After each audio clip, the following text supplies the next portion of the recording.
Dadaan na sandali na. No. May kita yun. Yeah, gano'n. Tapos sabay ko na Sir, water sir, water sir. Pagbaba. Sir, tanong mo sa kanya, ilang kilo ang import na isda. Eh, gano'n eh. Sabi ko, para ba kami ng komisar, para kayo mga demonyo ah. Nakita ko yun. Oh, ito na, nasa si Kong Environment. So,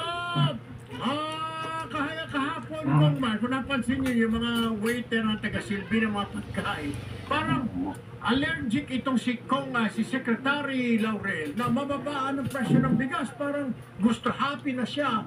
Nasa 50, 60 ang bigas dahil wala namang emergency, Kong Mar.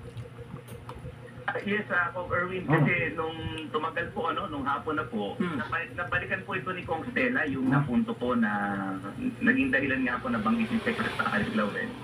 Ay dahil nga daw po sa pagtaas ng dolyares, ay hindi nga po nag-a-up tumutugma, ay tama po sa presyo. DOF po, may po tayong representative from the Department of Finance, na sinabi nga po, mas malaki pa nga po yung binaba kaysa po sa pagtaas ng dolyar. Kaya po, talagang dapat po ay mas mababa ang presyo. So, hindi na nagtutugma to. Yes. So, Erwin, malala po natin po, meron po doon isang importer na taga-iligan po siya. So, ang kanyang benta po sa market, 5% broken, ay 39 pesos.